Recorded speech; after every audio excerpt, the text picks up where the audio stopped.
Los yaquis son un pueblo indígena del estado de Sonora que permanecían originalmente a lo largo del río Yaqui. Son reconocidos por la defensa que tenían hacia su territorio y el derecho de autogobernarse, aparte que siempre han mantenido intactas sus culturas. El idioma que manejan es llamado Kaita, de la familia Yutpasteca, lo cual se compone de 3 lenguas: mayo, yaqui y tehueco. Su historia fue bastante trágica y cruel. Siempre se estuvo obligada a la batalla de territorio, comenzando el 4 de octubre de 1533 ante invasores que eran los españoles y autóctonos, ocasionando muchas muertes de la tribu aparte de los miembros capturados. La llegada de los españoles no les favorecía por la ambición que tenían hacia el territorio, aparte de querer desaparecer la lengua y las creencias indígenas. Así fue como negaron el pase para cruzar sus tierras. Fue hasta 1610 la aceptación de la presencia de los jesuitas, teniendo una relación entre indios y españoles. Durante este tiempo se mantuvo en 8 pueblos, teniendo un éxito,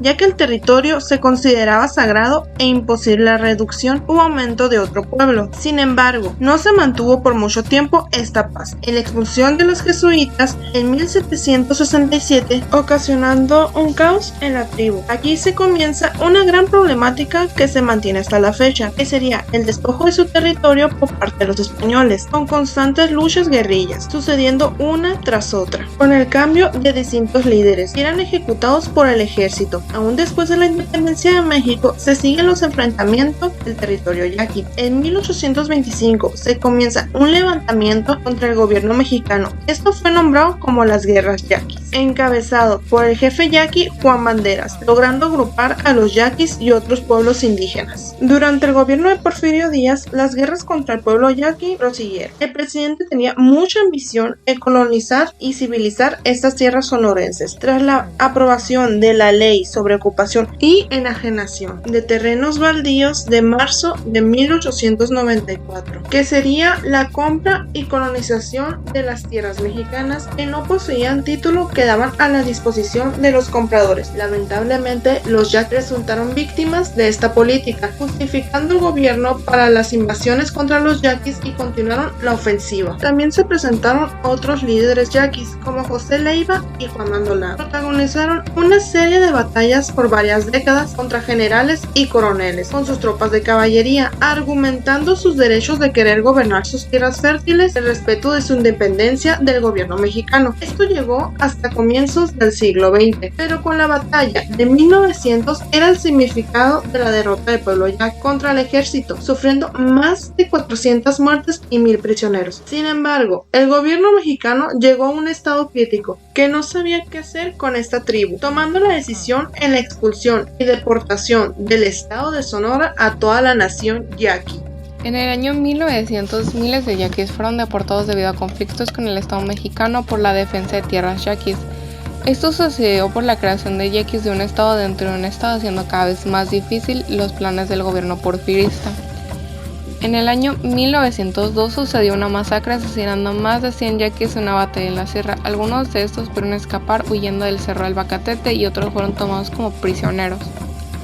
Los yaquis llegaron a ser deportados en oleadas desde 1907 y en el año 1908 fue cuando alcanzaron el punto más alto de deportaciones, llegando a ser casi 8,000 yaquis.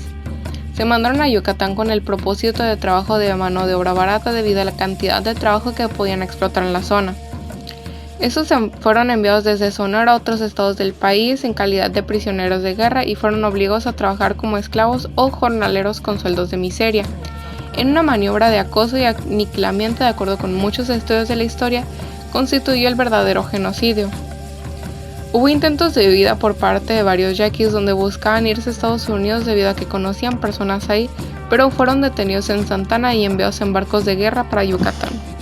El traslado de los yaquis eran de aproximadamente 300 individuos. Estos eran trasladados desde Guaymas hasta Puerto de San Blas y luego eran encaminados de Tepic.